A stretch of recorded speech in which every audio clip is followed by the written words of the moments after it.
The test is in 4 parts. Part 1, Part 2, Part 3, and Part 4. Now look at Part 1. Part 1. You will hear Kevin Browne asking for information about renting an apartment through an agency. First, you have some time to look at questions 1 to 5.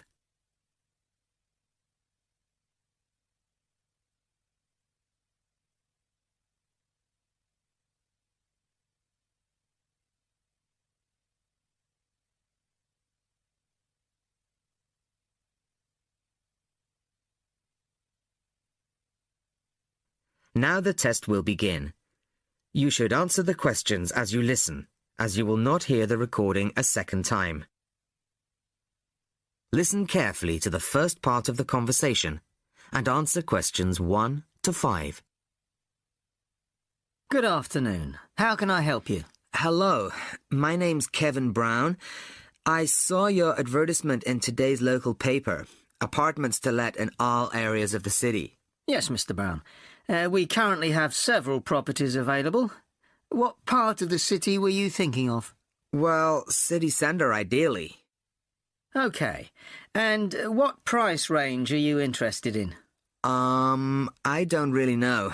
What have you got?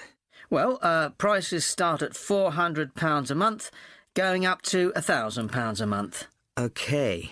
And what's the difference? What does the price depend on?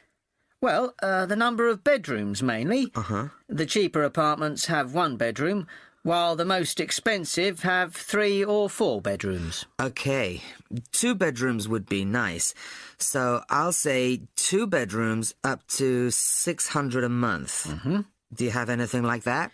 Right, sir. We have... just give me a moment, please. Mm-hmm. We have 2 properties that might interest you. One is in North Street. It's a very nice apartment, but it's £750 a month. But that includes a private parking space. $750. That's a bit higher than I'd like to go, really. Do you have anything less expensive? Yes. We have another one at £625 a month. $625? Mm-hmm. All right, that sounds interesting. Where is it? It's in Cornell Road, at number 12B. I don't know that. How do you spell it? It's Cornell. It's near the park. I've never heard of it, but I'm sure I'll be able to find it on a map. Before you hear the rest of the conversation, you have some time to look at questions 6 to 10.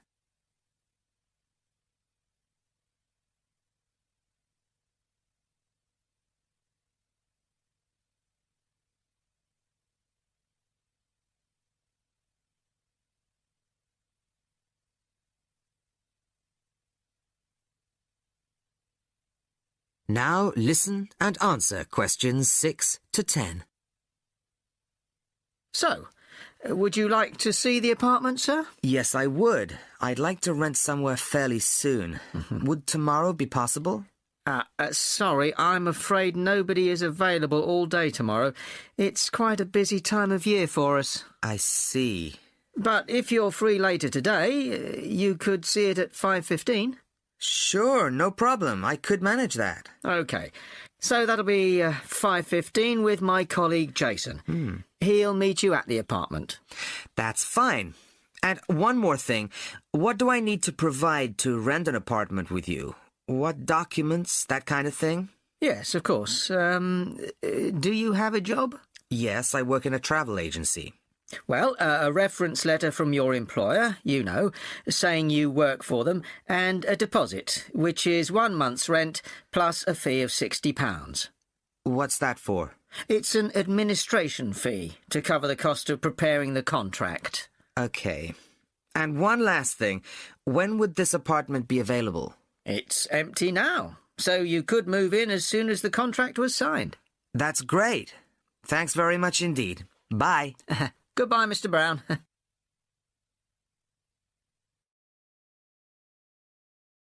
That is the end of Part 1. You now have half a minute to check your answers.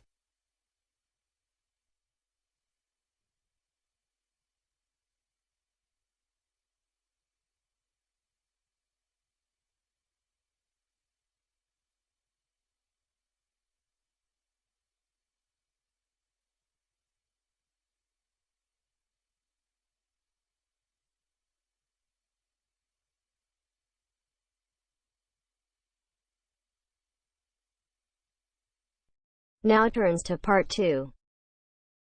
Part 2. You will hear a conversation between a senior librarian and a woman interested in working at the library.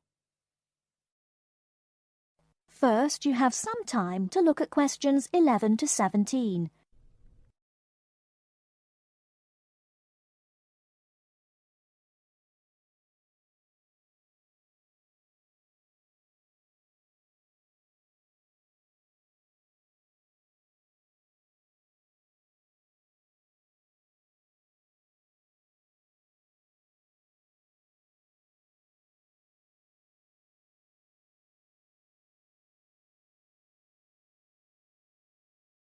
Now, listen carefully and answer questions 11 to 17.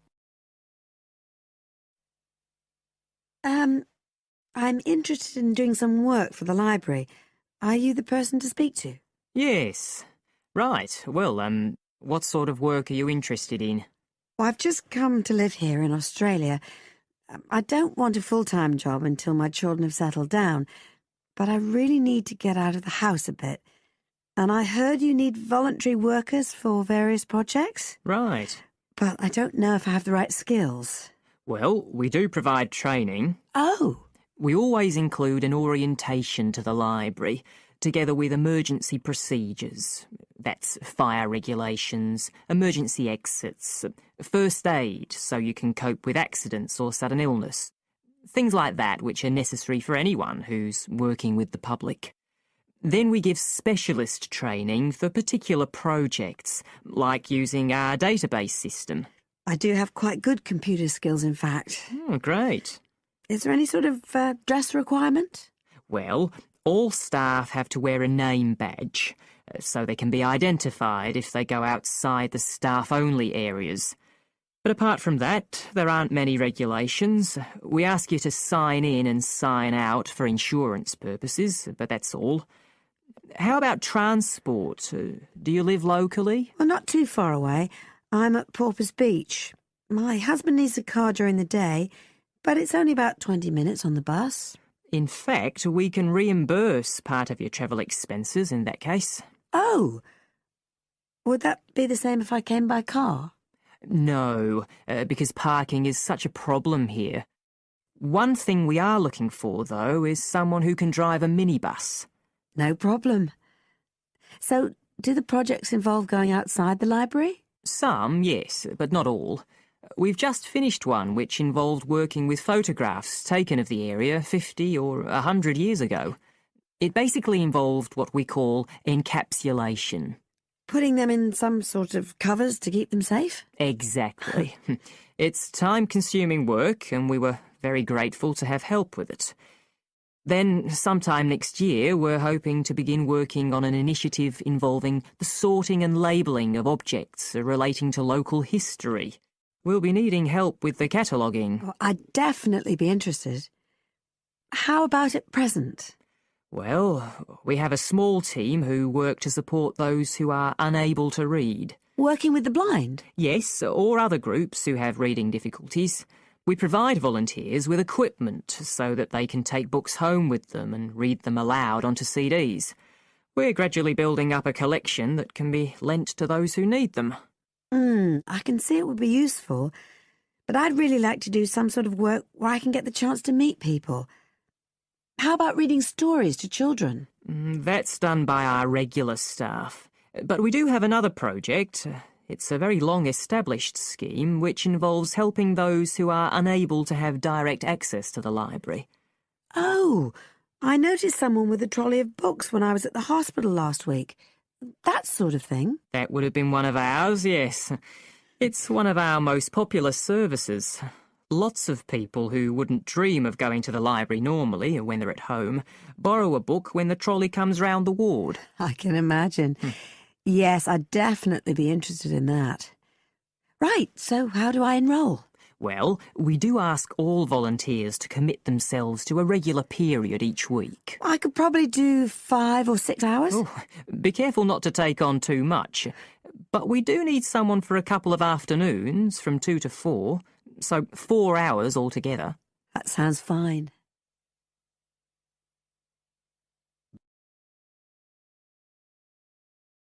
Before you hear the rest of the talk, you have some time to look at questions 18 to 20.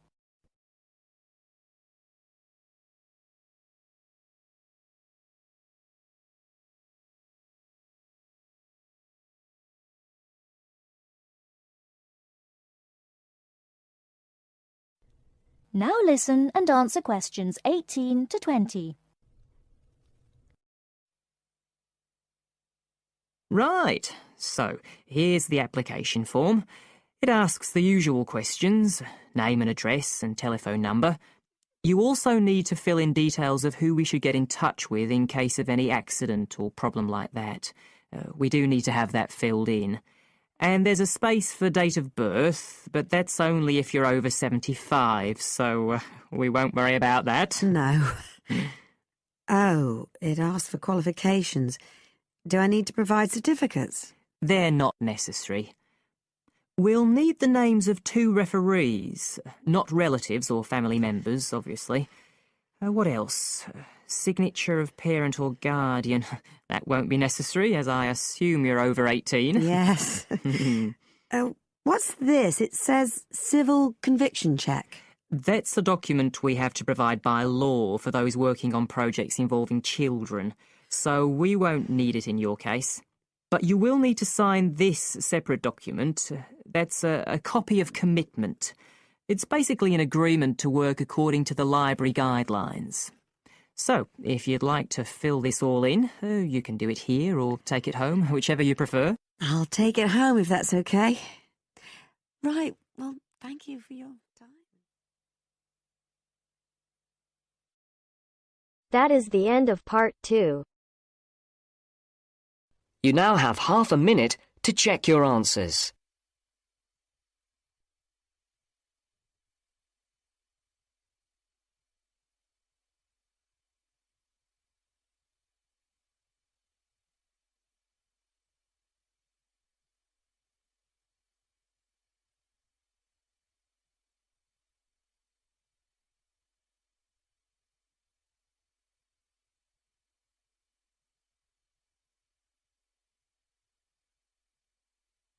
Now turns to part 3. Part 3.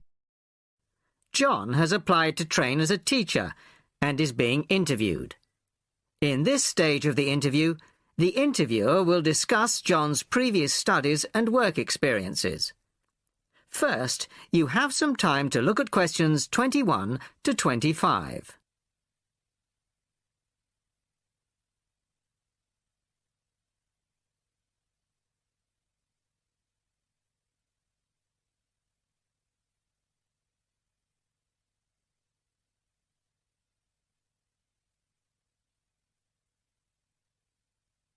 Listen carefully to the first part of the conversation and answer questions 21 to 25.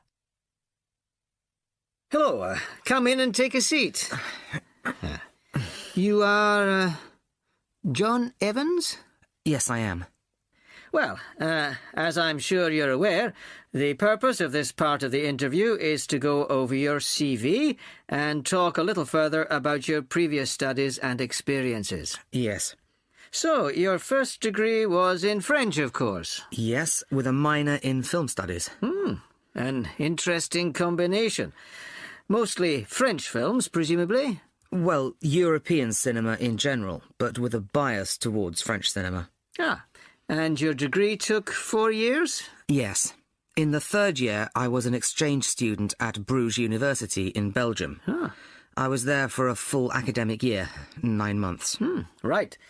Well, you graduated 2 years ago, and then you You took some time out, as it were. Yes, I spent 6 months as a volunteer working on restoring historic buildings in France. Oh. Was that with a well-known organisation? They're called Restoration Vacations here, but they operate under different names in several countries. I think they're quite well known. So, it was a 6-month vacation, really? No, I went for a week, but really liked it, and I got asked to stay on as a translator. Because I could speak French quite well, it was my job to liaise between the owners of the buildings and the English-speaking volunteers. That must have been a very enjoyable experience. Before you hear the rest of the conversation, you have some time to look at questions 26 to 30.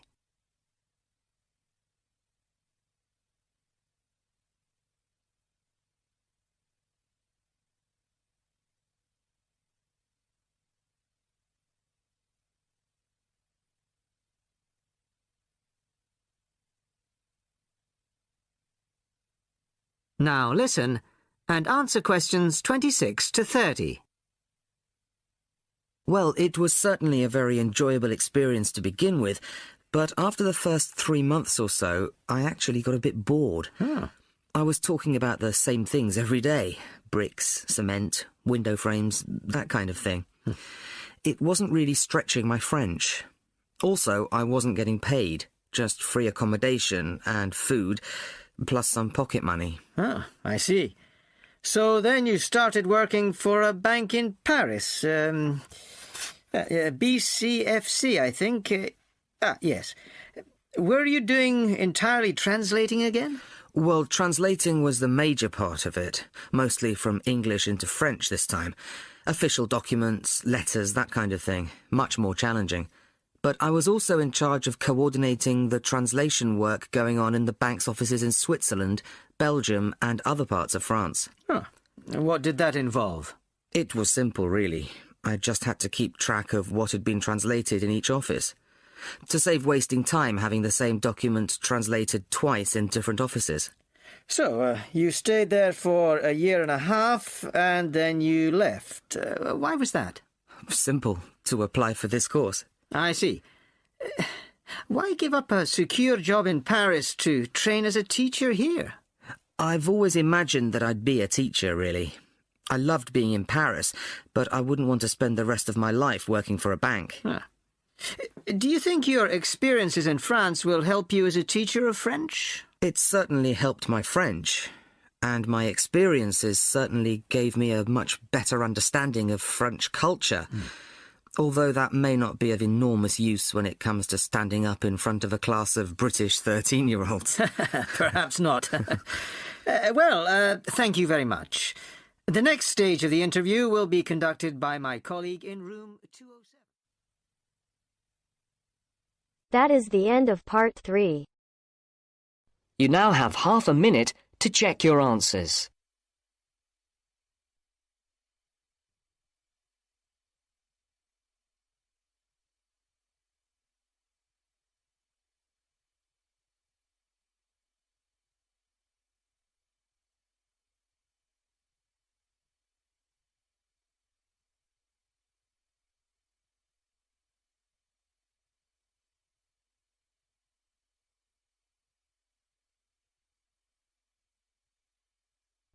Now turns to part 4.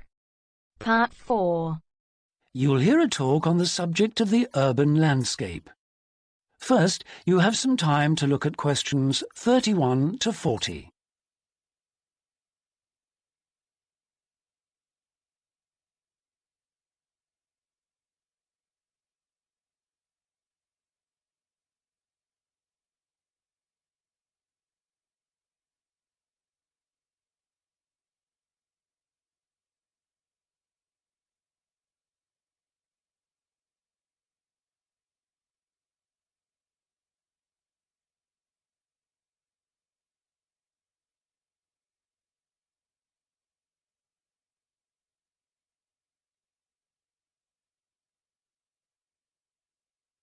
Now listen carefully and answer questions 31 to 40.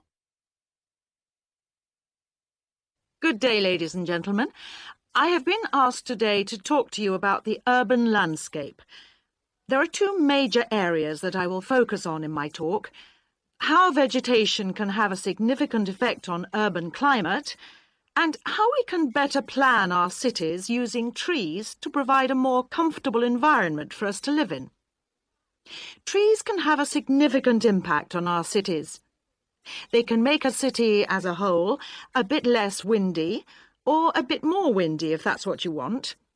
They can make it a bit cooler if it's a hot summer day in an Australian city, or they can make it a bit more humid if it's a dry inland city. On the local scale, that is in particular areas within the city, trees can make the local area more shady, cooler, more humid and much less windy. In fact, trees, and planting of various kinds, can be used to make city streets actually less dangerous in particular areas. How do trees do all that, you ask? Well, the main difference between a tree and a building is a tree has got an internal mechanism to keep the temperature regulated.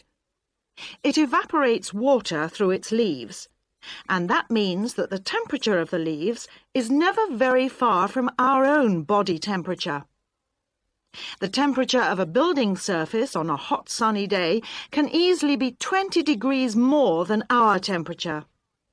Trees, on the other hand, remain cooler than buildings because they sweat. This means that they can humidify the air and cool it, a property which can be exploited to improve the local climate.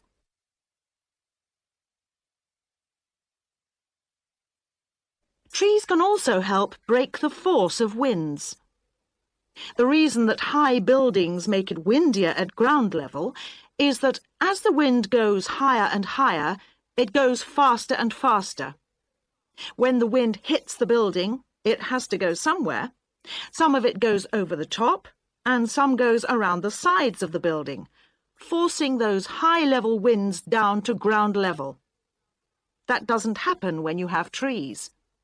Trees filter the wind and considerably reduce it, preventing those very large, strong gusts that you so often find around tall buildings. Another problem in built-up areas is that traffic noise is intensified by tall buildings. By planting a belt of trees at the side of the road, you can make things a little quieter, but much of the vehicle noise still goes through the trees. Trees can also help reduce the amount of noise in the surroundings, although the effect is not as large as people like to think. Low-frequency noise in particular just goes through the trees as though they aren't there. Although trees can significantly improve the local climate, they do, however, take up a lot of space. There are root systems to consider, and branches blocking windows and so on. It may therefore be difficult to fit trees into the local landscape. There is not a great deal you can do if you have what we call a street canyon, a whole set of high-rises enclosed in a narrow street. Trees need water to grow. They also need some sunlight to grow, and you need room to put them. If you have the chance of knocking buildings down and replacing them, then suddenly you can start looking at different ways to design the streets and to introduce tree planting. That is the end of part 4. You now have half a minute to check your answers.